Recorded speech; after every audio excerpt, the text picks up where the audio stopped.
A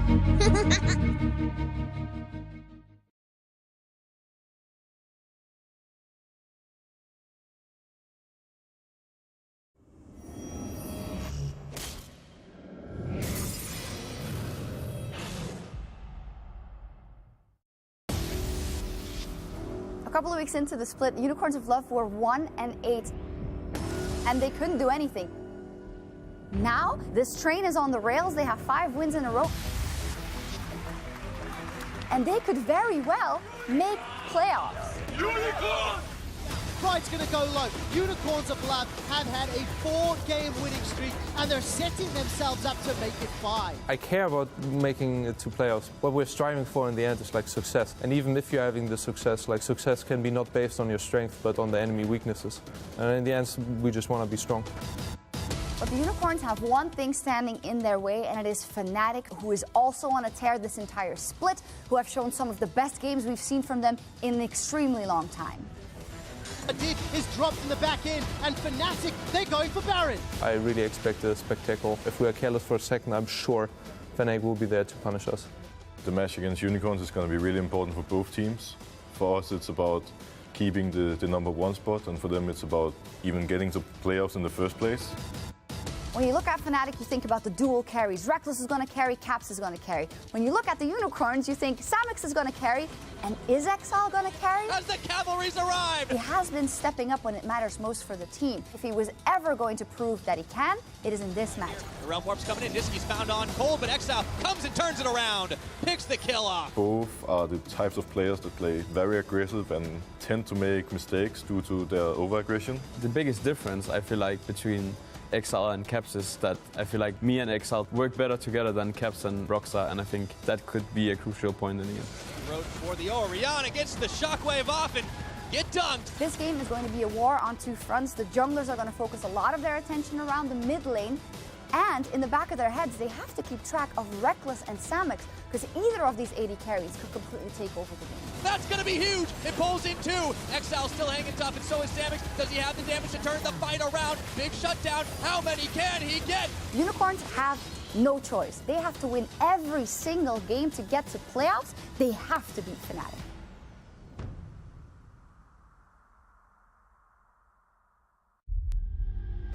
And for the first time in history, the 4th consecutive EU LCS title.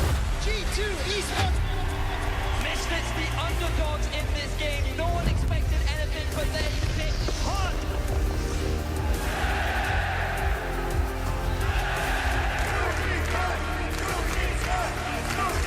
Jankos, the first Blood King.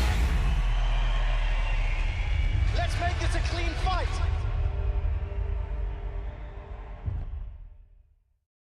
De retour, messieurs, dames, pour ouvrir les hostilités de cette 8e semaine. Vitality qui coupe court à cette petite débâcle des semaines précédentes face à des UOL en pleine montée en puissance, Nono. Ouais, tout à fait. Effectivement, on est sur 2 profils qui sont complètement différents. Les Vitality qui ont très bien commencé le début de saison en enchaînant les victoire sur victoire. Et maintenant, ils se font un petit peu justement dépasser par les événements. Ils ont perdu quand même contre G2, contre H2K, contre Giants, contre Misfit, contre Fnatic. Heureusement, ils ont gagné contre Shaken Nulfir. Sinon, ça aurait été quand même 7 défaites d'affilée, ce qui est quand même très lourd. Ça fait beaucoup. Pour le moral, alors que du côté des UOL, bah voilà, on connaît UOL, ils ont très mal commencé, ils ont commencé je crois à 1-8 si je ne m'abuse, et maintenant ils sont remontés jusqu'à 5, 1, 2, 3, 4, 6, 8, ce qui est quand même considérable. Donc les UOL qui sont réveillés, j'arrive pas trop à expliquer en fait d'où vient le réveil des UOL. Un switch de méta, peut-être un switch de méta. Comme on le disait pendant le pré-show, Exilé qui est un peu moins mis en avant et qui du coup avec un peu moins de pression arrive à sortir de meilleures phases de laning, beaucoup moins de morts, avec un Samux qui fait de très bonnes choses dernièrement dans le haut de tableau en termes de dégâts au niveau des ADC. C'est vrai que ça roule bien chez des UL qu'on n'attendait pas forcément là. Cold n'y est pas pour rien non plus, un joueur qui a, j'allais dire step up, mais c'était peut-être le joueur qui a été le plus régulier tout au long de cette saison côté UL. Et maintenant voilà, switch de méta, on arrive dans une macro game dans laquelle Eh bien, justement, la macro est très importante. Les personnages sont très tanky, plus permissifs. C'est plus dur de tuer aujourd'hui. Et là-dedans, pour UOL, ça réduit peut-être un petit peu la marge d'erreur. Ça leur permet de transitionner vers le teamfight, qui est l'un de leurs gros points forts quand même historiquement. Et derrière, écoute, face à Vitality, qui eux ont eu un peu plus de difficultés quand même à trouver leur point d'équilibre sur ce 8.4, pourraient être mis en grande difficulté aujourd'hui. Complètement, ouais. C'est vrai qu'Exilé en fait est parti aussi sur des champions sur lesquels ça marche très très bien. Il avait commencé justement avec Ryze où il a été impressionnant et maintenant il enchaîne sur des Azir où il commence à être très très bon. Pareil sur Veigar aussi qui a un pick qui est très très intéressant. Donc c'est vrai que Exilé s'est réveillé. On connaît Exilé, dans tous les cas, il avait très bien commencé au début quand il est rentré sur la scène compétitive. Après, il a eu un petit temps un peu mou quand même. Et puis là, du coup, il revient avec les UL, à mon avis, où il doit y avoir une bonne ambiance. Donc c'est vrai que ça marche bien. Maintenant, Vitality, il faut aussi qu'ils arrivent à se ressaisir un petit peu. Jizuke qui a vraiment fait des miracles en ses débuts de LCS. Maintenant, il est un peu moins convaincant. Est-ce que c'est la méta, effectivement, qui leur est pas profitable? Est-ce qu'on a du mal justement à se retrouver et à recréer une synergie avec Gilius et Cabochard? En tout cas, c'est vrai qu'on savait que la bot lane des Vitality n'était pas forcément au top. Et là, contre Totoro et Samux, ça va pas être facile. Ça va pas être évident. Effectivement, les Vitality qui ont pu bénéficier d'un état de grâce qui s'est quand même perduré pendant de longues semaines, puisque on a été... Donc Vitality qui était top 1 semaine 1, on redescend en... alors top 1 toujours semaine 2, mais à égalité avec 4 autres équipes. C'est culminé en haut de ce classement pendant 4 semaines avant d'arriver sur cette fameuse 5e qui a un peu brisé court à ce mode berserk. Maintenant, c'est le moment de peut-être prendre un peu plus d'expérience, de mûrir côté Vitality. On va arriver sur la fin de saison. Qui dit fin de saison dit playoff qui approche, dit fin de BO1, dit aussi forcément début des BO5. Donc un League of Legends peut-être un petit peu plus construit, un peu moins chaotique, puisque c'était... là-dessus vraiment que se reposait Vitality. Ce qui faisait leur force pendant ces premières semaines, c'était des plays, c'était du 1v2, du 1v3, notamment mené par Jizuke. Ça qui est un petit peu embêtant effectivement avec la méta maintenant 8.4 du coup sur le patch. Il y a la bannière de commandement et la bannière de commandement en l'occurrence c'est vrai que disons déséquilibre complètement la game. On n'est plus vraiment sur des prouesses mécaniques, mais surtout on fait sur du split push bien maîtrisé ou au contraire du push bien maîtrisé avec une bannière de commandement qui est bien défendue en fait. Donc c'est vrai qu'on retrouve de plus en plus maintenant les joueurs qui conservent en fait le désintégrateur de sbire dans leur stuff pour se dire 35 minutes de jeu, on va voir l'utilité de ce désintégrateur de sbire. Et ça évidemment ça casse complètement les stratégies. Le désintégrateur de sbire qui était quand même conçu pour améliorer la lane phase, maintenant il est gardé en fait pour tenir justement un push. Donc c'est un peu dommage. Et je pense effectivement il y a certaines équipes comme les Vitality justement qui ne veulent plus jouer comme tu l'as dit leur cœur de métier, leur cœur de jeu, c'est-à-dire le beau jeu quoi. Et c'est vrai, non mais tu as complètement raison là-dessus. C'est vrai que le 8.4 est quand même arrivé comme un énorme coup de pied dans la fourmilière. Bien sûr on pense alors le coup de pied le plus fort reste ces bannières de commandement, mais le cœur de cible était avant toute chose la méta mid lane avec, on en a beaucoup parlé, le retour des personnages à tiers, la modification de l'archange, la modification du Morello. Ça fait partie d'un ensemble de patchs d'après Riot sur lequel on va enchaîner de très gros changements comme ça pour arriver peut-être sur quelque chose sur le MSI qui sera un petit peu plus stable. C'est vrai que pour l'instant on est un petit peu, c'est un peu le chimique quoi. Ouais, sur le 8.5 ça a été nerf. Alors est-ce que c'est vraiment un gros nerf? Parce que je crois que maintenant le boost de Nashor ne se cumule plus avec la bannière de commandement, si je ne m'abuse. Donc du coup il y a beaucoup moins de dégâts qui sont proposés, mais je trouve que c'était pas vraiment ça qu'il fallait changer. Je sais pas ce que t'en penses Ellie, mais je pense que c'était davantage en réalité la range du sbire canon qui est juste beaucoup trop forte. Parce que finalement même si tu réduis les dégâts du sbire canon, ça empêche pas le sbire canon de taper les tours et donc du coup de te détruire. Donc même si avant ça faisait 500 de dégâts, effectivement c'est juste considérable, 500 points de dégâts. Ça faisait beaucoup. Maintenant même si ça passe à 50, en réalité c'est toujours aussi difficile d'y avoir accès. Après, donc, du coup tu joues avec 2 bannières de commandement, finalement c'est plus ou moins le même travail quoi. Il faut des désintégrateurs de sbire pour arriver à les tuer. C'est ça. Comme disait Twix, c'est des contres, il y en a. La bannière, le désintégrateur dont tu parlais, il faut s'avancer, il faut s'exposer. Maintenant, pour moi, c'est un équilibrage qui, je trouve, est relativement futé. Puisque diminuer la range aurait pu permettre aux ADC long range de vraiment se mettre beaucoup en avant et on aurait pu retomber dans un scénario dans lequel on avait la saison précédente un Caitlyn qui était permaban, permapick et vraiment toute la méta qui était rythmée là-dessus. Le fait de faire ce choix, ça n'interdit pas l'utilisation de la bannière, ça va forcer justement peut-être à être plus précautionneux, à investir de manière plus pérenne, en fait plus longue sur le temps sur cette bannière puisque les dégâts seront moins importants que le buff Nashor. Peut-être aussi forcer plus les équipes à s'en servir sans ce buff Nashor justement, peut-être essayer de se creuser un peu plus l'esprit au niveau des rotations. Et on parlait par exemple des UL qui faisaient triple bannière de commandement. Pourquoi pas partir dans ce genre de stratégie? Après, c'est toujours compliqué quand tu as un patch qui est mis en place comme ça de savoir comment est-ce que ça va se passer. Chaque équipe a sa manière de gérer le truc.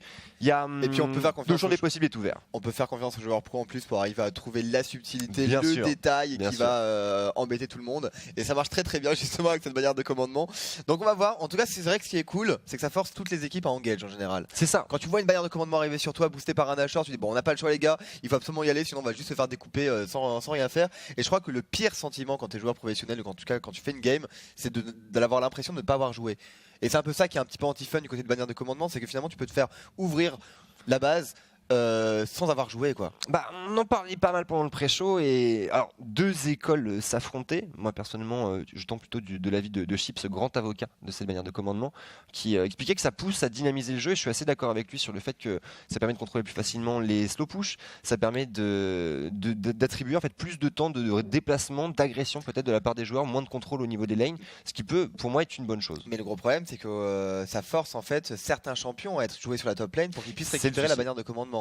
Donc effectivement oui et non, ça dynamise oui, mais par contre ça force un style de jeu finalement qu'on n'apprécie pas spécialement. On a connu les Shogat Mao à toutes les sauces, ça commence à revenir avec des horns, avec des sions, etc. Enfin bref, à partir du moment où tu as un champion qui peut porter la bannière de commandement, c'est viable au niveau de la top lane. Et ça c'est vrai que c'est un petit peu dommage et ça peut-être ça casse les initiatives qu'avaient pris certaines équipes justement à jouer des Kami sur la top lane qui étaient finalement très très agressifs. Maintenant on laisse finalement au rôle de jungle le soin d'être plutôt dans l'agression en permanence, dans l'invade. Ça dépend des équipes, ça dépend des ligues, mais c'est vrai qu'il y a ce standard qui se met en place où on est sur des compositions triples, voire même quadra-tank, avec vraiment un hyper carry au niveau du bot side. On pense bien sûr au Xayah Rakan qui est extrêmement plébiscité. Et ça tourne un peu autour de là-dessus. Maintenant, on voit beaucoup d'équipes choisir de ban très rapidement dans les phases de draft le Skarner, la Sejuani, et du coup, étant les deux junglers tanky les plus forts de la méta aujourd'hui, ouvrant sur des Kha'Zix, sur des Kami jungle, sur des Lee Sin. Après, tout dépend des ligues, tout dépend des équipes. On a même vu des teams en 8.4 jouer sans bannière de commandement. Donc, il y a encore des choses qui sont possibles.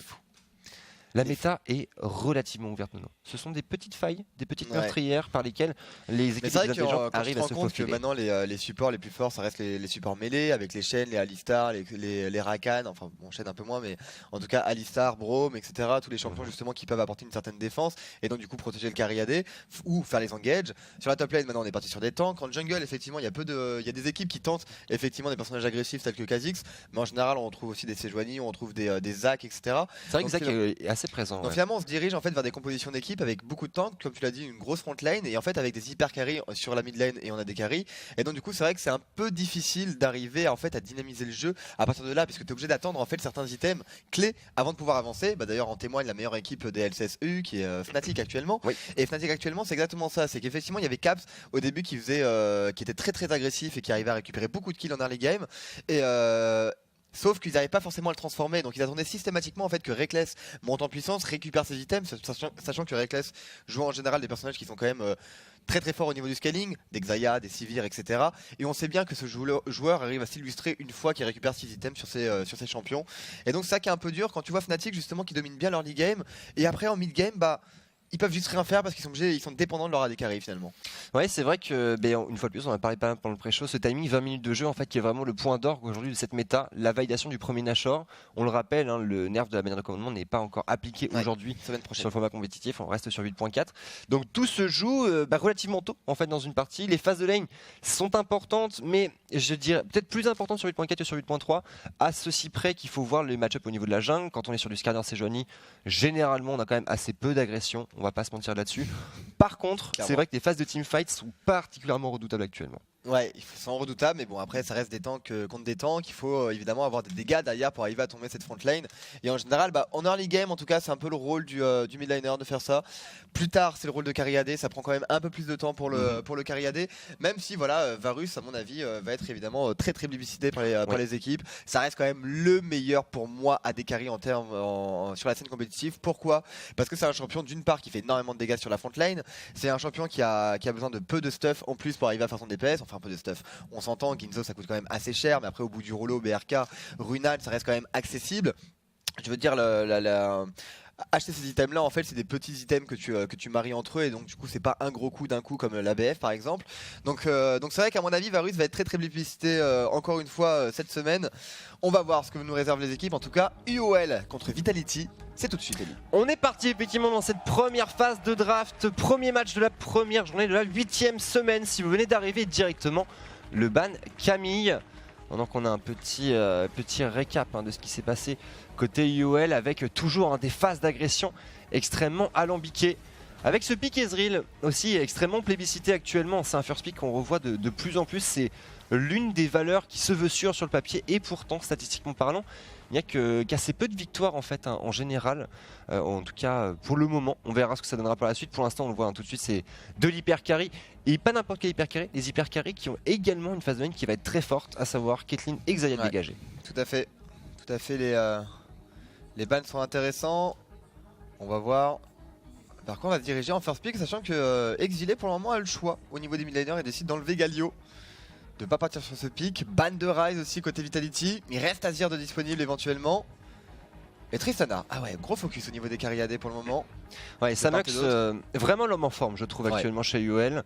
Même si une fois de plus Exilé monte en puissance, Totoro reste dans les standards ok je dirais du rôle de support sans pour autant être un fer de lance. White Knight, un joueur très attendu aussi qui va devoir faire face à un match-up pas n'importe quel, un Cabochard, le petit prince de la top lane français ici qui va devoir faire face. Alors est-ce qu'on est sur un match-up Mao into Mao Shogat? Je ne l'espère pas, mais on en risque d'en prendre le chemin. Et le pick Ezreal dont on parlait tout à l'heure, cette valeur sûre chez UOL, à voir si on part sur une optique de gantelet givrant ou le build de Trinité, les deux se valent encore. Et là, vu la frontline en place, clairement la Trinité ne sera pas de trop. Le plaisir. Sion et Tamkench qui ont été récupérés côté Team Vitality, bien entendu. Sion qui est peut-être l'un des meilleurs top laners actuellement, par le fait qu'il peut mettre énormément de pression sur la map sans avoir besoin de récupérer des items à wave clear. Et c'est vrai que c'est ça qui est exceptionnel avec le personnage, c'est de pas avoir besoin d'items à wave clear, arriver à poke l'adversaire facilement, arriver à push les creeps facilement. On récupère Tamkench aussi. Tamkench, excellent champion. Très très agressif, en plus quand tu joues Tamkench contre un champion mêlé en général tu peux arriver à trouver justement tes stacks et du coup à le dévorer et enchaîner directement sur ton carry AD. Donc c'est vrai qu'il y a beaucoup de choses à faire une nouvelle fois du côté de la Team Vitality. Après on sait bien qu'ils sont pas spécialement en forme là ces derniers temps, ils sont quand même sur leur 6 dernières games ils sont quand même à une victoire pour 5 défaites. Et Sion, Tamkench, c'est en général les champions qui récupèrent le plus. En tout cas, UOL enchaîne, Exilé bien entendu va partir sur un Azir. Le seul midlaner, l'un des seuls midlaners en tout cas restant qui fait énormément de dégâts justement sur une front lane grâce à ses dégâts constants avec la dent de Nashor notamment plus le Liandry. Shogat sur la top lane, voilà réponse classique j'ai envie de dire. Ouais, effectivement, on s'est pas trop mouillé, c'est le match-up du plaisir pour White Knight et pour Cabo.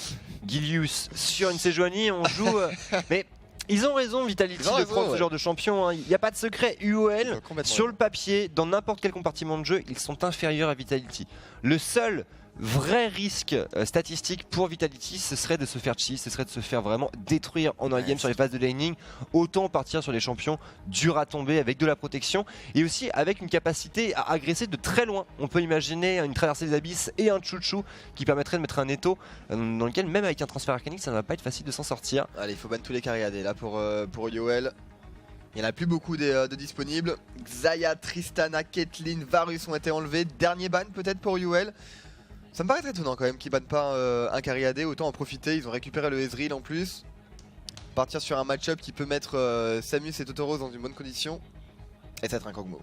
Et oui, évidemment tous les hyper carry vont être enlevés aux mains de Minitroopax. Maintenant qu'est-ce qui reste en carry AD? Est-ce qu'on part sur une veine? Pourquoi pas? Est-ce qu'on prend des risques du côté de Minitroopax? On va voir. Alors on le rappelle d'ailleurs, un Kai'Sa pas disponible pour le moment. Et petit bug j'ai l'impression chez Vitality. Non c'est bon, ok, tout va se passer là. Jinx Tamkench au niveau de ce bot side, une excellente duo lane. On le disait, hyper carry, triple tank, avoir le choix de la part de Jizuke. Mais déjà on est sur une composition qui est extrêmement convaincante pour Vitality. La réponse chez UOL, déjà on n'a pas le scaling avec ce Ez. Sur la phase de laning, ça ne va pas forcément être évident pour Samux. Il va falloir un support fort pour Totoro. Support range peut-être. Est-ce que c'est pas le moment où justement tu tentes du support buffer? Je pense à... Oh oui. Alors je pensais pas du tout à ça mais honnêtement... Honnêtement, support dominateur en lane aurait énormément de sens là pour UL. Ouais, ça me paraît très étonnant quand même qu'il parte sur un des deux champions. Quand tu vois la frontline adverse, t'as pas envie de partir sur un Brawl, sinon tu vas te faire découper instantanément par le Sion et là c'est Joanie. Par contre un Braum, voilà, pick excellent bien entendu, surtout face à une Jinx. On voit beaucoup d'ailleurs du côté des TSM d'ailleurs, de Mithy et de Sven, Braum Ezreal qui marche très bien. En général, après on sait bien que c'est une phase quand même qui est pas facile puisqu'il n'y a pas de push, Ellie. Donc en général il faut jouer avec le désintégrateur de Sbire, sauf que à mon avis, Totoro va vouloir conserver le écho de Jizuke. Le pic qu'il a fait connaître, le pic sur lequel il avait fissuré les Challenger Series de la saison précédente chez Giants. C'est son pic de référence, c'est son cœur de jeu. Dans un match-up sur lequel, contre un Azir, il y a des choses à faire en 1v1. Alors, le port du TP aurait tendance à faire penser que le solo kill va être compliqué à mettre en place, mais on va pouvoir roam, on va pouvoir partir en 1-3-1 et une fois de plus encore un champion qui va être excessivement dur à tuer pour les UOL, avec en plus cette valorisation de Jarvan dans la jungle. Il y a cette responsabilité d'arriver à frapper fort et frapper tôt, surtout avant que la Jinx soit efficace, avant que ce Echo soit complètement hors de contrôle, avant que la frontline soit trop importante pour ce Ezreal. Bref, pour UOL, on va jouer contre la montre. Ouais. Après bon, il y a toujours Azir quand même qui va pouvoir assurer un bon scaling à mon avis. On a des CC quand même qui sont non négligeables, avec le Braum qui va quand même faire un zoning qui va être excellent pour arriver à protéger le Azir. Allez, petit check entre les deux coachs. On a donné les dernières directives et peut-être Vitality pour le comeback. Ils ont besoin de récupérer cette victoire. Les UL qui sont bien remontés au classement, qui sont actuellement en 6ème position ex-aequo avec Ro4 Giants. Vitality toujours 3ème ex-aequo avec Splice. 8-6, une défaite là serait dévastatrice. Et Gilius à l'écran là, concentré. C'est épié par des hordes de haters. Et Jizuke surtout également très fermé. On sent le changement d'attitude chez les Vitality qui était si fanfaron dans les premières semaines. Là, le mood est clairement à l'humilité. Et on est parti directement dans cette première game de cette 8ème semaine UOL contre Vitality. 6-8 contre 8-6. Un chassé-croisé entre une équipe en pleine montée en puissance contre une qui peine à se stabiliser pour l'instant. Au niveau de ce classement et bien sûr dans la course au play-off, chaque point est important à prendre Nono. Ça va batailler sec. Et 2 désintégrateurs pour Vitality. On va mettre toutes les chances de leur côté pour arriver à récupérer les sbires boostés par la bannière de commandement. Côté UL, ce sera un seul pour Totoro. Totoro qui est parti sur Gardien et avec une exhaust d'ailleurs. On n'a pas envie de se prendre de risques, on a envie de respecter, j'ai l'impression, le pic de Echo surtout. On sait à quel point Echo peut être très embêtant.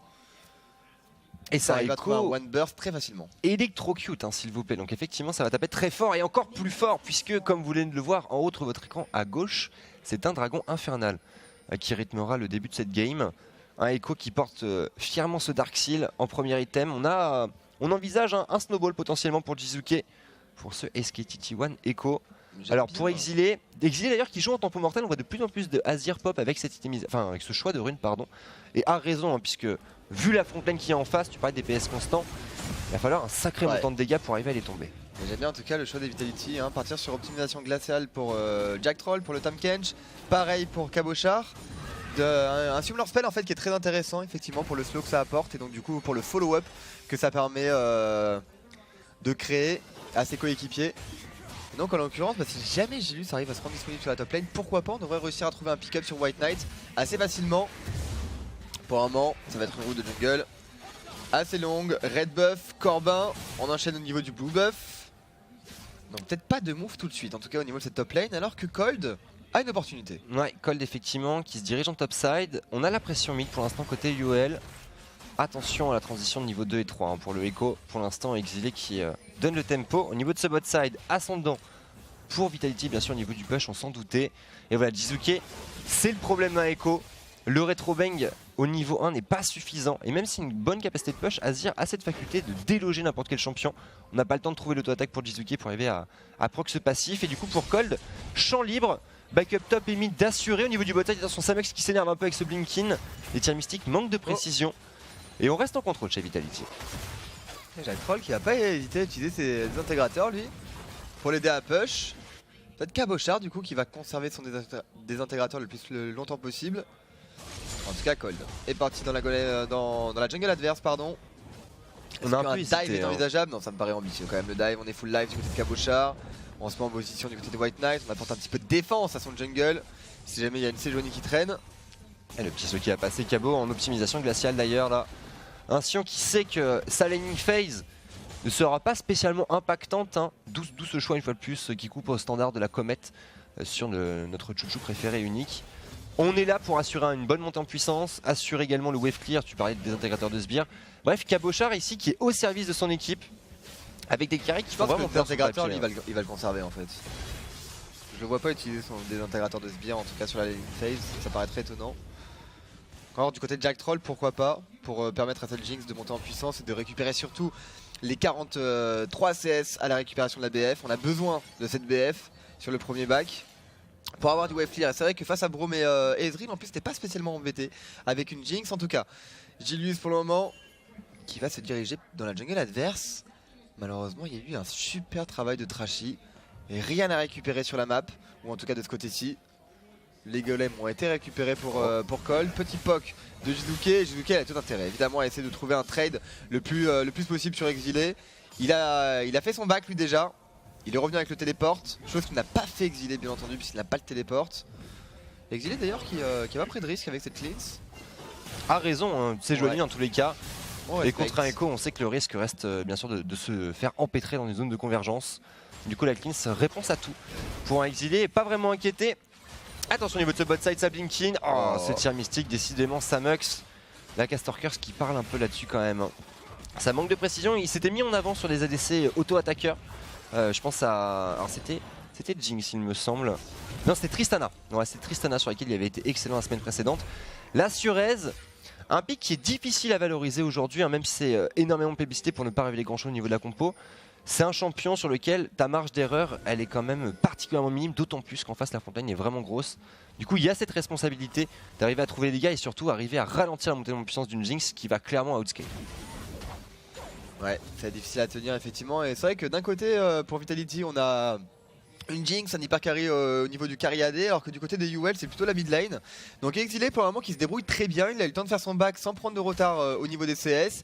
Il a récupéré en plus son ardeur, ce qui va lui permettre de push beaucoup plus rapidement, sachant que Jizuke maintenant, avec ce saut noir, avec l'anneau de Doran, devrait normalement avoir le wave clear suffisant. En tout cas le retro bang devrait arriver à one shot SBR range, je crois. Et ça c'est une information qui va être capitale, hein, effectivement. S'il arrive à wave clear, s'il arrive à one shot SBR range, ça le met dans une bonne position et regardez le poke. C'est très bien joué de la part d'Exilé, là on n'arrive pas à trouver le proc de passif pour Jizuke. Exilé qu'on sent bouillant là, au niveau de cette phase de laning. Et comme tu le précisais, Jizuke qui fait un investissement colossal seulement pour de la tenue de lane. C'est la problématique de Echo et voilà, la convergence directement. Partition impériale, on est sous la tour, l'ulti qui est forcé, on arrive à trouver le stun tout de même au passage pour Jizuke, mais sans grand succès. Et ça c'est une information importante hein, pour un Cold justement qui tourne autour de cette mid lane. On peut avoir les dégâts à 2 pour faire tomber un Echo sans ulti et un Echo qui tombe à court de mana, d'autant plus sans TP. Bref, pour Jizuke, c'est une phase de lane qui est perdu pour le moment. Ouais, c'est compliqué. Après, c'est un mêlée contre un range, bien entendu. On va attendre le téléport probablement du côté du midlaner Vitality pour reprendre une domination peut-être. En tout cas, on voit que le rétro bang, le A, ne suffit pas à wave clear pour le moment malheureusement. Et du coup, la réponse est immédiate d'Exilé qui essaie de trouver un maximum de poke midlife sur Jizuke. Une stack de potions. Heureusement, il y a peut-être des plantes qui se baladent. Et regardez derrière, directement Totoro. On roam. On va trouver la plante pour Jizuke, effectivement. On roam, on avance de la vision. Contrôle mid assuré pour les UL et on sait à quel point c'est important. Voilà, directement Jack Troll qui se mobilise pour essayer de compenser tout ça. Exilé qui a pu retrouver un back. On a des bots en poche. Encore une ward de contrôle. La vision qui est vraiment la clé hein, pour l'instant pour les UL pour assurer cette montée en puissance autour de ce Azir. Maintenant, il va falloir appuyer au niveau de ce bot side. On a le cataclysme disponible pour Cold avec l'Electrocute sur un Samux qui va pas tarder à bénéficier de son barrage térébrant. Même chose pour Totoro et son ultimate. Autant vous dire que si on arrive à bien caler les 3 CD en simultané sur un Mitropax qui n'a pas d'escape, je ne sais pas si la dévoration sera suffisante. Oh, c'est propre à chaque fois mécaniquement quand même de Jizuke. Trouver le dash, trouver le A juste avant d'atteindre son adversaire. Et du coup d'arriver à trouver un burst conséquent. Pendant que Gold lui est repéré. Beaucoup de pink ward là qui ont été investis hein, pour Vitality. Regardez, une en top, une en bot. On veut couvrir Jizuke, on n'a pas envie qu'il se fasse surprendre. C'est lui finalement qui va être un petit peu l'élément perturbateur hein, pour les UOL. Il va essayer de trouver beaucoup de poke, beaucoup de dégâts sur cette front lane justement. Oh, c'est pas mal, c'est bien fait du côté de Exilé. Malheureusement il n'y a pas de follow-up. Cold. Il n'avait pas de combo à disposition. Et mais on contrôle toujours cette mid lane. Jizuke qui ralentit là. On se fait grappiller. C'est 7 creeps d'avance. Ça peut paraître peu. Mais si on met ça en doublon avec les 500 gold investis pour la potion de corruption. Attention ici, l'arrivée, le combo. C'est raté malheureusement. Jizuke qui blink out. L'arrivée également de ce Chuchu Cabochard. Peut-être pour le first blood. Donc Gilius à la validation et aux 400 gold. Jizuke qui bait parfaitement. Et les vitalités qui contre sur un miss qui n'a pas été communiqué de la part de White Knight. Là, très belle intervention. La top lane, malgré des match-ups qui peuvent être considérés comme boring par beaucoup, et a raison, je vais pas vous mentir là-dessus, arrive à sortir de la tête de l'eau et sortir du lot. J'aime bien voir comment il s'est libéré Cabochard parce qu'il a du push sa top lane. Et directement il est arrivé en mid lane. Oh, c'est dommage un petit replay, mais joli la sitting, Mini Troupax. Ouais, c'était bien réalisé. Et d'ailleurs Samux là, brillant, tirs en poche face à BF, on est derrière aussi au niveau de la phase de laning, au niveau de ce bot side. Attention des Vitality qui pourraient chercher l'accélération avec notamment une Sejuani pour Gilius en grand état de confiance. Cinderhulk déjà en poche et surtout un Red Smite. Beaucoup de dégâts proposés sur les timings forts comme l'atteste ce Revolver X-Tech de valider aussi pour Jizuke. C'est l'un des premiers timings sur lesquels le Echo il commence à faire vraiment très peur. Ouais, il va falloir faire attention effectivement. En plus il a récupéré une petite stack de saut noir. Exilé qui n'a absolument pas de défense à proposer face à Echo, pas de barrière, pas d'exhaust, pas de heal. Uniquement sa partition impériale qui devra bien timer. Ouais, attention à Mitropax. Le mauvais trade là-dessus. On arrive à trouver des dégâts tout à fait honnêtes pour Samux. Le petit sac d'or en plus de récupérer par la suite. Et pour le moment, bah écoute, une lane, on va attendre probablement l'ultimate de Gilius avant de reprendre des initiatives. Quoique, Dragon Infernal. Dragon Infernal à santé. On a la pression au niveau de ce bot side. Jizuke comme on le disait qui reprend un peu du poil de la bête autour de la mid lane. Bref, un objectif bien engagé. Attention tout de même, Jizuke ici, la partition impériale, on sent la convergence, même pas besoin. Dash out avec l'ultimate. Au niveau de ce bot side, le duo Yoel accompagné de Cold qui arrive à reset l'objectif. Il faut reset pour Yoel, on n'est pas sur des timings forts. Au niveau du mid, on n'a plus l'ascendant. Au niveau du bot side, c'est un timing très faible avec cette Tears. Même principe pour un Cold qui est légèrement en retard sur Gilius. Et d'ailleurs, voilà, le face-to-face, échange d'amabilité. Et la petite électrocution qui fait son travail, mais la prise de vision à l'avantage de Gilius. Pense à la White Knight qui veut compenser le roam de Cabochard. On arrive dans le dos, pas d'ulti encore pour Jizuke. Ouais, et un étau à 3 qui se referme. C'est beaucoup plus dur avec Shogat quand même d'arriver à trouver un gang Kelly. Et on le voit bien, c'est bien dodge du côté de Jizuke. Gilius sur Totoro là-dessus, la fissure c'est bien fait. Samux hors de danger pour le moment, le flash out sur ce coup de fléau, Jack Troll qui prendra la concussion. Petit taunt au passage et tirs mystiques qui s'enchaînent. Samux qui se chauffe, l'arrivée également de Cold, c'est vu. C'est vu, mais Samux qui sort une très belle phase de DPS là-dessus. Il n'y a pas d'ultimate malheureusement, pas de snipe à proposer. Il y a l'ultimate par contre de Tankenge qui est disponible, ça ne m'étonnerait pas qu'on l'utilise pour revenir le plus rapidement possible en bot lane. On n'a pas encore l'information sur Samux s'il va partir sur une Trinité ou un Grand Légivrant. Sachant effectivement que le Grand Légivrant n'est pas très utile en fait dans ce genre de scénario. Il n'y a pas énormément de dégâts physiques en face côté Vitality. Il n'y a pas beaucoup de kiting à les proposer non plus.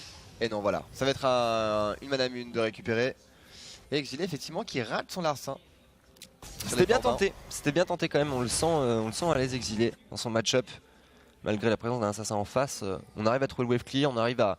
Déjà, rien que être capable d'allouer du temps pour décaler, avoir la prise de responsabilité d'être dans la jungle adverse, de contester ces Raptors qui est l'un des camps les plus plébiscités, surtout avec une Sejuani qui les clear excessivement vite. Ça prouve un bon état de forme pour le joueur.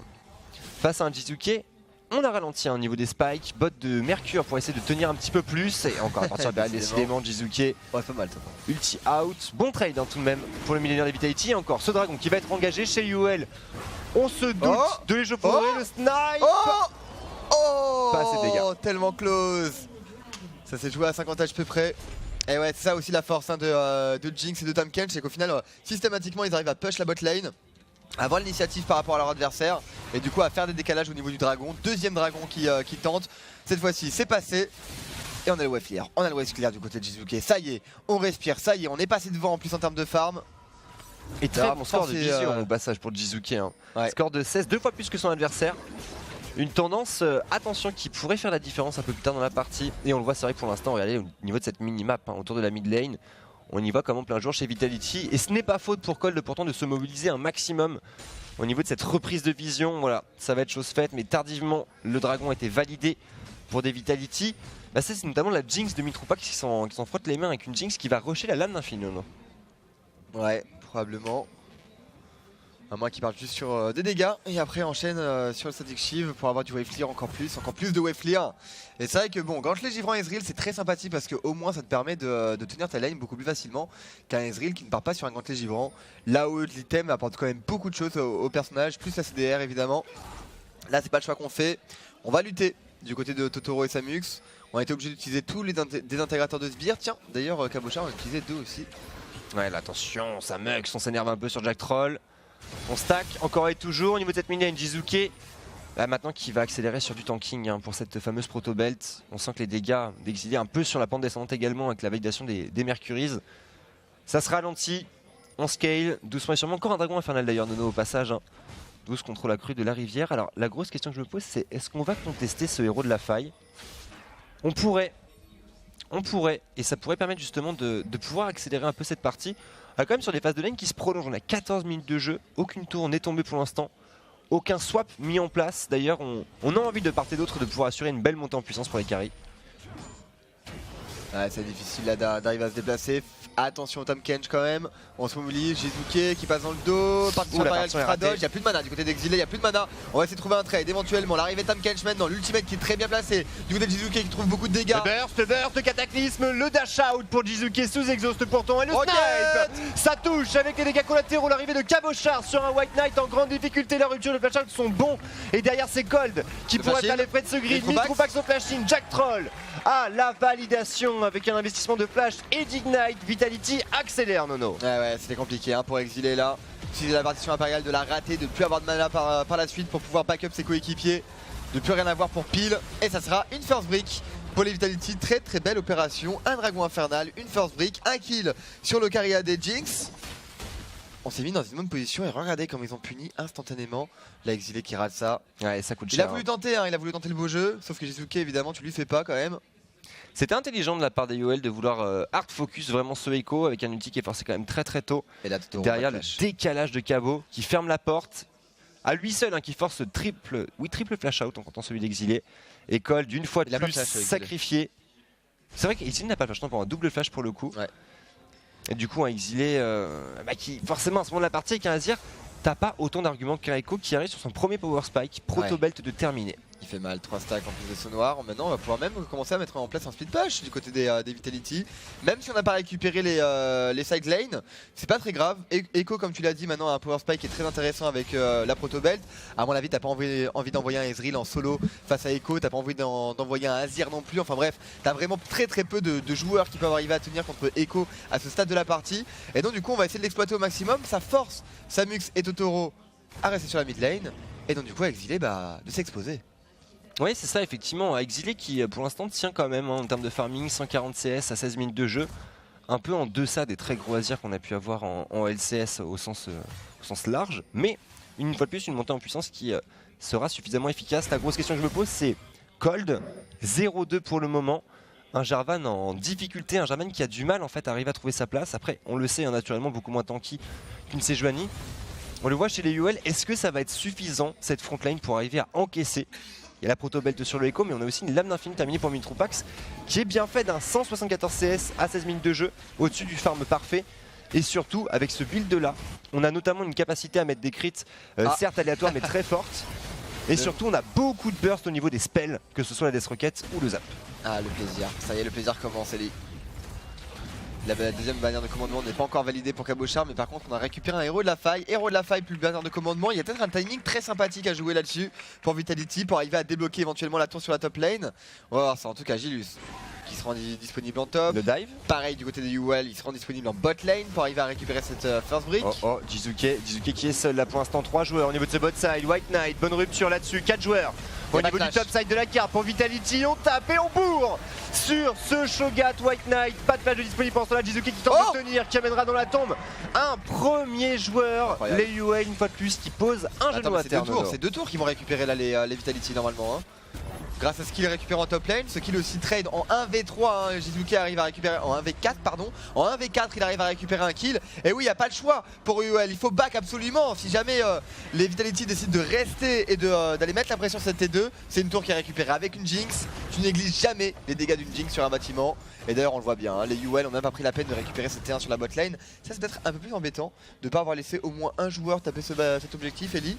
On a reset et c'est vrai que ça peut être un handicap. Après il y a le dragon infernal. C'est ça en fait, c'est qu'il y a un intérêt, c'est que ça permettra d'être en phase au niveau de ce Drake pendant qu'on va revoir ce 1v3 de Jizuke. Bon flash in pour Totoro, on veut tout sécuriser. Pour l'instant, bon, White Knight, pas d'outplay à proposer. Par contre au niveau de ce bot side, un chrono break parfaitement timé, un Samux late. Il force un flash en plus, effectivement. C'est énorme. C'est énorme. Énorme Nono, mais c'était pas l'attaque qui compte. C'est énorme. Ah ouais, tu peux être content. Il peut être, tu peux être clairement content. Clairement content. Et du coup, le dragon infernal qui a fait son apparition maintenant. 2 items, enfin un item et demi du côté de Mintropax. Le DPS est présent, Ellie. Est-ce qu'on a des réponses? Est-ce qu'on a des réponses du côté UL? On se mobilise, mais il est beaucoup trop tard. Regardez les HP. Ça y est, c'est terminé malgré le barrage térébrant. Ça arrivera trop tard. Et deuxième dragon infernal à 19 minutes de jeu, Ellie. J'ai l'impression que les Vitality sont bien partis pour remporter cette game. Ah, on est en forme, effectivement. 3K gold d'avance, double dragon infernal, une Jinx qui est fed, un Echo qui sort ses outplays, et c'est ce qu'on attend de lui, hein. Bien sûr c'est ce qui a fait notamment les heures glorieuses de cette early split pour Vitality, c'était un Jizuke qui était capable de faire du 1v2, du 1v3, il le prouve aujourd'hui, on est peut-être reparti dans ce fameux état de grâce qui a duré jusqu'en semaine 5 environ. Maintenant on est qu'à 19 minutes de jeu, on le sait, la méta aujourd'hui est rythmée par le Nashor, qui va faire son apparition dans 20 petites secondes d'ailleurs Nono. Attention, chez UL, on a largement de quoi défendre ce pit. Ouais, il faut une trinité maintenant sur Samux quand même le plus rapidement possible. Parce que là c'est pour lui que ça va être très difficile d'arriver à tomber cette backline. En fait un Ezreal c'est très fort quand ça arrive à toucher des carries.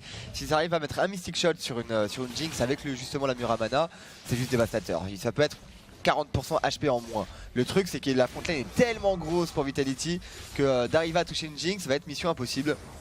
Ça va être compliqué effectivement. Et donc il lui faut une trinité, il lui faut une BRK, il lui faut encore beaucoup de stuff à Samux. Il en est assez loin pour le moment. Déjà au timing de Trinité, effectivement, on va pouvoir commencer à discuter. Mais on est encore loin de l'efficacité, notamment pour exiler aussi hein, seulement une Dame Nashor, c'est très léger. Avoir le second choix, le Liandry me semble être une case indispensable. Maintenant, on risque d'arriver dans une guerre de siège. Je me demande s'il y a un petit peu de régénération de mana, si un écho de Luden en deuxième item pourrait pas être une option intéressante pour le millénaire de UL.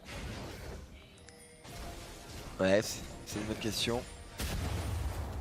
On va voir, ou est-ce que ce sera un Liandry assez rapidement. Le creep qui a été posé, des intégrateurs de sbires utilisés par Cabochard. Mais du coup il a l'avantage Cabochard d'ailleurs. Ça c'est la beauté. Pas d'intégrateurs du côté de White Knight. Ça c'est la beauté. Est-ce qu'on n'arriverait pas justement à dominer son adversaire petit à petit, sachant qu'on voit la bannière de commandement qui commence à être dégrisée dans le stuff de Cabochard. Est-ce qu'il n'y a pas un timing à saisir? On va évidemment attendre le sbire canon, donc il y a 30 secondes de plus à attendre jusqu'à ce que la wave arrive. Mais après sur ce timing là par contre ça peut être... Ah non, il a posé directement. Cabochard il n'hésite pas. Timing de bannière de commandement, on le met instantanément, peu importe le creep présent. Et ça peut vouloir dire que ouais, chez Vitality on n'est pas pressé au niveau de la validation du Nashor. On va peut-être attendre ce fameux Power Spike 3ème item pour Mintropax. Et en attendant, utiliser le Echo. On est en plein mid-game, c'est son temps fort. Il est là. Et cette fameuse bannière, voilà, dont tu parlais. C'est Samux d'ailleurs qui est envoyé pour tenir face à Jizuke. Dans une position qui est difficile à tenir, puisque même si UL collapse au niveau de ce top side, on a assez peu de vision et Jizuke a le flash. Flash ultimate de disponible, attention, colle. Le combo, là non Dieu, c'est bien fait, on trouve le slow avec les îles de Demacia, l'arrivée de Totoro et d'Exilé. Jizuke, est-ce qu'on peut trouver un plays? Comment il fait pour temporiser Jizuke? Oh, eh ben il temporise pas. Il temporise pas. Il est snipe un trade entre les deux yeux. Ouais, malheureusement, c'est pas passé. C'est vrai qu'il y a le backup qui est arrivé, hein, côté Vitality, plus l'ultimate de Tenkench. Malheureusement ça n'a pas suffi, pas cette temporisation. Exilé en plus qui était resté en couverture hein, si jamais il y avait l'ultimate utilisé. Et allez, en tout cas on se met en place, toujours cette T1 elle est récupérée. On a 2 tours d'avance pour Vitality. 3000 gold, ça reste léger. C'est pas rédhibitoire effectivement, mais cette Jinx est inquiétante, hein. C'est un run de terminé. Déjà un spike sur lequel on a peur, ne serait-ce qu'au niveau du wave clear, hein, ça va aller très vite. C'est un Mintropax qui va pouvoir se rendre disponible un petit peu partout. Sachant qu'on était déjà sur une très grosse force de base de roaming hein, avec le duo Timecash Jinx entre la traversée des abysses et la Death Rocket. On peut toucher à peu près n'importe où et notamment sur un go-in de Jizuke qui vient de revenir de son décès. Brillance en poche, une belle capacité à burst, à détruire les bâtiments aussi pendant qu'on va revoir cette action topside. Ouais, Jizuke un peu candide hein, sur cette phase de jeu avec un Samex qui s'avance autant. Il y avait peu de vision, notamment, regardez la minimap, hein. 2 wards bien avancés au niveau de la jungle, le topside des UL, mais une rivière complètement non contrôlée. Et ça forcément c'était une autoroute hein, pour Cold qui a été mécaniquement extrêmement propre. Il avait l'opportunité en plus de partir vers le haut avec le passif qui a été proc sur Jarvan. Mais bon, il a voulu trade, cancel de back sur Jizuke. Pourquoi faire? On fait perdre du temps. On fait perdre du temps tout simplement. Dans quel but? Parce que pour le moment il y a du farm à récupérer en top lane. Oh là, attention, et ça permet justement à Gilus peut-être de se mobiliser. Il y a un téléport de disponible sur Jizuke. Liandry qui est en poche pour exiler, ça y est. Item capital face à la composition Vitality. Sachant que la Warmob est déjà en poche pour Gilus. Et Snatcher pour un moment qui est toujours contrôlé hein, de part et d'autre. La garde de vision fait rage. Le carapateur a été récupéré pour UL. Voilà, attention cette convergence. Jizuke ramené. Jizuke out avec une belle fissure pour Totoro. Et on va avorter cette phase de jeu, hein, la bataille de Wave Clear qui fait rage, forcément Azir Jinx. Ça tient bon et le Liandry qui est terminé d'ailleurs pour exiler, hein, qui commence déjà à être très efficace. Attention à Totoro, attention à cette convergence qui pourrait split le fight. Jizuke qui rentre encore, attention Jizuke. Plus d'ulti, mais un Jack Troll on point, une fois de plus. Les Vitality qui forcent sans succès jusqu'à présent. Ouais. Et ça qui est fort avec Jizuke, c'est qu'il n'hésite pas en général à essayer de trouver des engages pour ses coéquipiers. Malheureusement, tout le monde n'ose pas comme lui. Un peu plus timide du côté Vitality, on va pas all-in. Gilus qui a conservé son ultimate. Et ça va être un blue buff, plutôt de récupérer pour Jizuke. L'ultimate qui va revenir aussi dans pas longtemps. Le téléport qui est toujours disponible. Samux qui enchaîne sur la top lane, mettre la pression. S'il arrive à envoyer cette wave sous la tour adverse, il va pouvoir éventuellement faire des dégâts sur la tour et peut-être faire une rotation aussi par la suite au niveau de la mid lane. Forcer un joueur de Vitality à se mobiliser. Dans le but évidemment d'arriver à conserver la vision autour de ces Nashor. Hein. C'est vraiment le but premier là entre les deux équipes. Conserver ses wards bien placés. Et on voit que voilà, systématiquement les supports, une fois qu'ils ont plus de wards dans leur stuff, on prend le back, on prend pas de risque. Mais regardez, c'est une deuxième bannière de commandement qui a été récupérée pour Vitality. Ça y est, elle est présente. 2 bannières de commandement utilisées en plus. Et 3ème item pour la Jinx de Mitroupax, hein, c'est le timing d'accélération qu'attendait Vitality. Voilà, on vient de le voir, Samex qui a checké Nashor au barrage Térébrant. Pour Vitality, le tout maintenant c'est d'arriver à abuser de tout ça, continuer sur un 3-1, on voit que Cabo a l'avantage au niveau de ce bot side, ne serait-ce que parce que Sion a des dégâts physiques qui sont très conséquents, en tout cas bien plus importants que ceux d'un Shogat, et on sait à quel point c'est déterminant face aux bannières de commandement. Mitroupax niveau 13, un Utirant 2, un triple item, beaucoup de portée à proposer. Un Jizuke avec Lichbane qui peut one burst. Et voyez directement la partition impériale là-dessus. Le blink out exilé qui forcera la cleanse. Très bon combo out pour Cole qui se met en sécurité, quoique la proto-bête, Jizuke, véritable démon dans cette backline. Le TP, flash out pour Gilius, Totoro. Est-ce qu'on peut trouver une bonne fissure? Ouais, Mitroupax il tape. Regardez la Megadeth Rocket qui va faire beaucoup de dégâts. Et c'est parti, flash in de la part de Cabochard. Le slow ne sera pas suffisant sur exilé. Si on arrive à tuer Cole par contre. La bonne fatigue pour Totoro. Jizuke encore qui prend une douche, 2 coups de tour. Mitroupax qui passe en rampage. Les Vitality qui accélèrent, 4 cagoles d'avance et Jizuke qui va au bout de ses idées du 3-0 et un Nashor qui tend les bras à Vitality. Ouais, et pas trop de réussite hein, le pauvre Mitroupax là-dessus sur son flash-in. Pas assez de dégâts pour arriver à tuer Exilé, pas assez de dégâts pour arriver à tuer Totoro. Mais ça fait quand même leurs affaires. 3 kills de récupérer, pardon. Le Baron Nashor qui va être sécurisé. Et maintenant, on va passer au moment funny fun. Les UL qui vont être forcés d'engage, sachant qu'ils n'ont pas énormément d'engage finalement les UL. Hein. On va revoir ce fight justement. Tout a commencé par le catch hein, de Jizuke, toujours très bien inspiré Jizuke, qui allait complètement à l'aveugle d'ailleurs. Ah non, pas à l'aveugle, il y avait une ward. On s'en doutait, ouais, mais c'est très bien inspiré. Et là on décide de all-in. Jizuke, il est confiant, il sait qu'il y a de la AOE à proposer. Il va le chercher, il peut temporiser avec son ultimate. Cabochard aussi qui est très bien placé dans le bush. Les dégâts en AOE sont juste insane. Hein. Runan plus Rocket de Jinx, Megadeth Rocket en AOE. Cabo qui a pas hésité à flash in derrière et encore Jack Troll. Ouais, Jack Troll vraiment c'est l'assurance vie hein, de cette équipe Vitality. Mitroupax qui n'hésite pas à prendre des coups de tour. Ça fight excessivement bien, que ce soit au niveau du choix de la bataille en fait, du lieu de la bataille pardon, tout simplement, avec du coup un engage forcé au niveau de cette jungle topside, ou au niveau de la passation de l'aggro du bâtiment, au niveau des flash-in et un 6000 points de dégâts proposés par Mintroupax. Attention ici pendant ce temps-là, au topside. La caster curse une fois de plus, shutdown et attention Jackpot qui pourrait le suivre. Ouais bah là ça va être des morts effectivement qui vont être offerts hein, mais bon ça permet au moins à Jizuke d'avancer au niveau de cette... Oh à moins que... Oh c'est bien fait pour Exilé. C'est très bien fait pour Exilé, Cold derrière qui va arriver, White Knight qui prendra les golds là-dessus, Jizuke inarrêtable. La protobelt d'investi là-dessus, la convergence, on se replace et l'ultimate pour Ogoin. Plus de transfert sur Samux, Samux est en danger. Ça ne passe pas mais c'est le life. Mais par contre regardez qui avance sur la bot lane. La petite bannière de commandement, couplée avec le Nashor évidemment, dévastateur, pas de désintégrateur de sbire côté UL, pas d'argument. Quelle perfection. Ah c'est beau hein. Ah c'est bien réalisé. Sachant que la bannière de commandement est aussi disponible pour le Braum. Donc si jamais on arrive à se mobiliser, Shogal sur la bot lane, Tahm Kench et Jinx au niveau de cette top lane avec la bannière de commandement, ça devrait faire complètement le boulot. Oh là, Jizuke qui va galérer avec cette bannière, c'est l'angoisse, c'est l'angoisse. Attention Jizuke quand même, on va relativement loin, c'est Cabo qui va s'occuper du wave clear, on va chercher la prochaine vague. Samux qui n'a pas encore sa BRK, hein, qui fait des pieds et des mains, on le voit, à tenter les Blinkin à répétition, mais semé au niveau du farming, semé au niveau des dégâts, au niveau des teamfights. Maintenant la bonne nouvelle pour UL, c'est Exilé qui porte le bâton du vide dorénavant. On est sur un Azir qui a sur un 2-0-2, un KDA parfait, 30 CS d'avance, c'est à lui de porter cette équipe. Ouf. Heureusement que le silence n'est pas passé hein, sur Jizuke, ça aurait été problématique. Et c'est vrai qu'on n'a pas encore retrouvé des scénarios justement comme ça où on essaie de trouver un one burst sur Jizuke. Parce que c'est vrai qu'avec son écho en général il commit énormément. Face à un silence de Shogat, normalement il devrait tomber quoi, instantanément. Une fois qu'il se retrouve au milieu de Exilé, Samus, Cold et White Knight, sur un silence c'est la mort. Sauf qu'on n'arrive pas du tout à créer ce genre de scénario et maintenant que la bannière de commandement est arrivée Ellie, ça me paraît impossible d'arriver à maintenir le push. On va voir, en tout cas on avance, Totoro qui met sa barrière mais ça ne suffit pas à prévenir les dégâts du sbire canon. Exilé qui fait très mal tout de même, cette T3 qui devrait pas tarder à tomber, White Knight qui fait les frais du POC, la bannière qui encaisse, hein. Toujours cette tourelle de DCA, cette grosse Bertha qui fait le boulot, et l'inhibiteur maintenant pris à partie, Samux zoné et les Vitality qui vont créer la brèche, premier inhibiteur de la game. À la suite d'un powerplay extrêmement convaincant pour Vitality, on va pouvoir assurer un reset serein. On passe par Case Dragon, non même pas, on va juste souiller cette jungle bot side, dépenser ses golds durement acquis. Et derrière, écoute, il n'y a que le coup de grâce à porter. Ouais.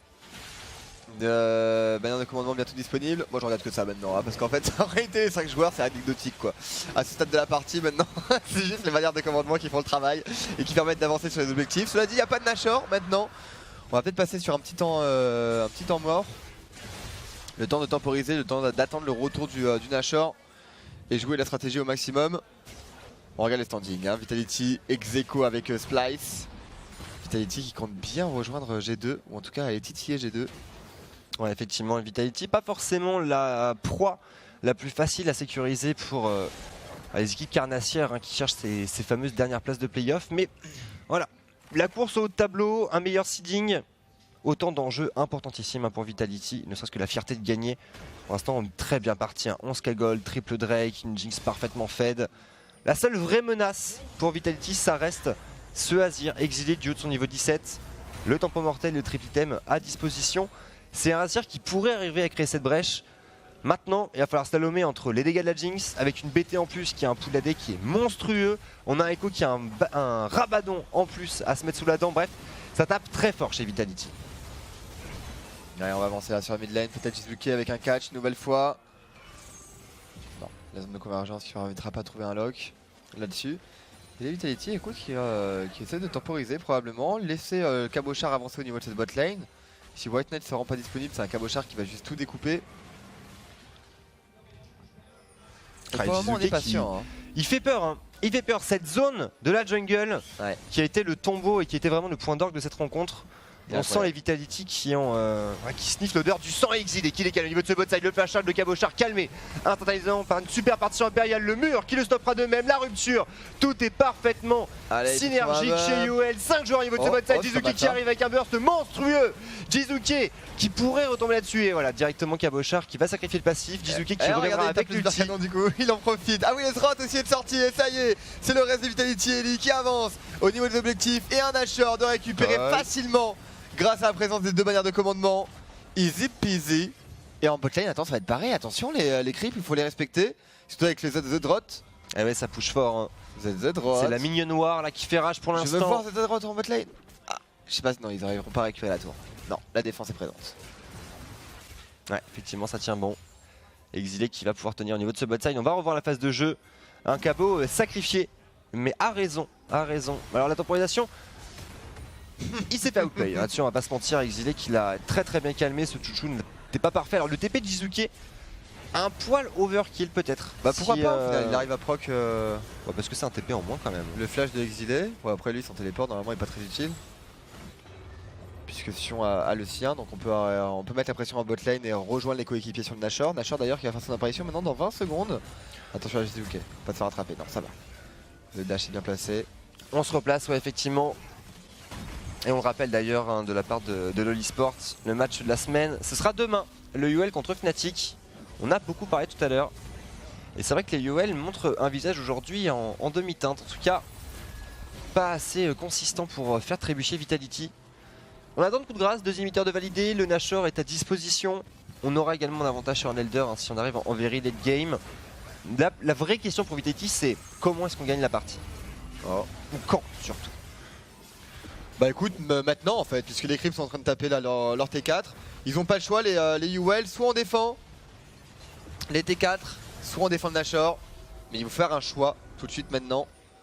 Sachant qu'on a envoyé White Knight là arriver à défendre contre les Megasmir, mais bon un Shogun contre des Megasmir c'est quand même pas incroyable, il faut l'avouer.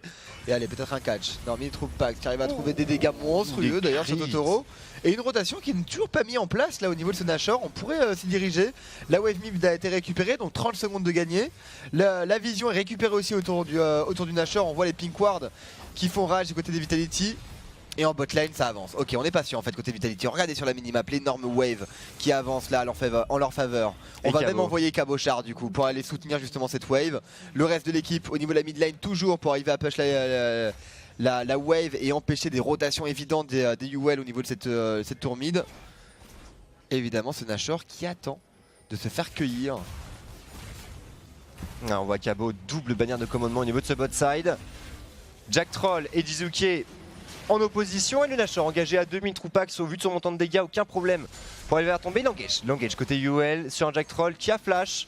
Cold qui manque clairement de conviction là-dessus. La convergence qui va calmer les ardeurs UL. On attend patiemment une fois de plus ce coup de grâce. Cabochard qui se fait gratter gentiment le dos par un Samux inoffensif. Et voilà, le deuxième Nashor de la partie dans les mains de Vitality. Allez, il y a juste à atteindre ce fameux point d'orgue. Ouais, les Megasbirds qui sont déjà en train de mettre à mal les T4. Le bot side avec son Zrod qui fait de même. La mid lane à feu et à sang. On va faire un ultime reset chez Vitality. Là ça va être tellement frustrant et aller décapiter pour UL, ça va être horrible parce que sur ce timing là en fait ils ont absolument rien à faire. Les sbires Nashor déjà qui sont, enfin les sbires boostés par le Nashor sont juste déjà beaucoup trop forts. En plus on a récupéré 3 bannières de commandement côté Vitality. Ils ont pas la range suffisante les UL pour arriver à aller chercher ces creeps. Je pense que ça va être un moment hyper frustrant pour UL, il faut arriver à trouver un engage, ils n'ont pas le choix Ellie. Il faut qu'ils engagent maintenant. Il faut qu'ils trouvent une petite fenêtre d'engage, sachant que tous les summoner spells sont disponibles pour Vitality, ce qui risque d'être compliqué quand même. Pas de flash sur Cabochard, mais est-ce que tu as vraiment envie de te casser les dents sur un Sion? Je ne suis pas sûr. Dragon Ancestral qui va faire son apparition aussi dans 10 secondes. Ouais, 36 il faut fight, de jeu. Il faut fight, il n'y a pas le choix. Côté UL, il faut absolument fight. La Jinx c'est full stuff, c'est une BRK en plus en dernier item, donc même la frontline, hein, elle va croustiller. Les crits en zone vont faire beaucoup de dégâts. Et derrière c'est parti, directement Chouchou out, non pas encore. On attend, on temporise, White Knight qui prend son lot de dégâts, Exilé qui arrive à placer les soldes à la bonne rupture, le barrage cérébran qui ne fait que très peu de dégâts et le pack UL qui doit reculer, la charge, la partition impériale et Jizuke en flanking. Sur le bas de votre écran, on arrive à trouver le blink sur un Totoro qui pourrait être sacrifié là-dessus, l'Iron Solari qui pleut, les crits également, Totoro qui va tomber, on offre le reset à 1000 Troupax qui ne s'en servira pas, les inhibiteurs tombent. des uns après les autres. Pas besoin de dragon ancestral pour finir la game finalement, juste un ball engage et c'est terminé. The Drop qui est placé aussi, bannière de commandement qui tape pour le moment au niveau de cette top lane. On hésite, 3 inhibiteurs de tomber. Maintenant, plus qu'une T4 pour arriver à tenir contre la pression des Vitality. Est-ce qu'on peut le faire? Exilé qui tente, qui fait de son mieux pour arriver à trouver du DPS, mais pour le moment c'est un peu trop léger. Juzuki la zone de convergence qui est bonne, l'engage de la part de Cole, mais pas le choix. On lui met trouver un disengage instantanément, les dégâts sont pas suffisants en plus sur le Sion avec la défense de Tahm Kench. Et Exilé qui restera debout, mais ce sera une fin de game. 3 bannières de commandement viendront à bout des UL qui étaient sur une série de victoires. 5 victoires d'affilée quand même pour les UL. Et les Vitality qui se rassurent un peu plus à la suite déjà d'une semaine 7 relativement convaincante, en tout cas rassurante, avec cette première victoire contre Schalke, une défaite contre Vitality à la suite d'une game ardemment disputée. Les Vitality qui se mettent bien, surtout la très bonne nouvelle cette partie, c'est Jizuke qui a retrouvé sa recette magique de l'outplay en 1v3 avec un Yamato Cannon tout sourire. C'est vrai qu'il va pouvoir envoyer des mots doux. Echo plus Jinx, c'était malin comme composition d'équipe. Finalement, c'est ça qui est fort. Quand tu récupères Sion, Sejuani, Tahm Kench, tu vas absolument tout mettre avec pratiquement ces 3 personnages là, en tout cas dans la méta actuelle. Juste besoin de récupérer un hyper carry, il en manquait un, il y a eu beaucoup de bans sur les hyper carry d'ailleurs du côté des UL, malheureusement il en manquait un, c'était cette Jinx, et surtout quel travail de la part de Jizuke, parce que même si en termes de dégâts il a dû faire probablement moins que son carry AD, en fait il était partout, il mettait une pression monstrueuse, il faisait même les engages pour ses coéquipiers. C'est insane ce qu'il a proposé. Il a carry littéralement, il était au four et au moulin. Très belle game du côté des Vitality pour le coup, qui se hisse avec un record de 2 Vitality qui passe à 9-6. 9-6 du coup qui reprend l'ascendant sur Spice et qui se hisse à la 3ème place du classement, à voir peut-être 2ème place à égalité, à voir bien sûr le résultat de G2. G2 qui joue un petit peu plus tard, qui jouera en fin de journée contre H2K, un match qui sera très intéressant à suivre aussi. Mais avant toute chose, Nono, c'est un Giant Schalke qui nous attend. Ouais, Giant Schalke, bon les deux sont en dernière position là pour le moment du côté des LCSU, à notre grande surprise finalement un petit peu à tous. Les Giants, pardon, tant pour moi, ils sont en égalité avec Rocat et UL, mais Schalke Nulfir, voilà, qui est dernier ex-aequo avec H2K. Donc Schalke Nulfir, pourtant qu'on attendait assez haut finalement, avec Nugduck notamment, Vander aussi, Upset aussi qui est quand même très bon en tant que carry AD. Mais c'est vrai que eux, ils se trouvent pas, bizarrement, contrairement aux UL qui eux sont bien réveillés. Les Schalke Nulfir aussi, ça a jamais été finalement très fort. On attend de voir en tout cas contre Giants, mais ça sera après une courte page de pub. À tout de suite. Nous sommes de retour pour la suite de cette 8e semaine des LCS Europe. Twix, on a pu voir cette première victoire, excusez-moi, je pense que mon micro était un peu bas, cette première victoire des Vitality contre Unicorns of Love aujourd'hui. Et donc nous voilà lancés dans ce deuxième match, Schalke contre Giants, une situation un peu particulière.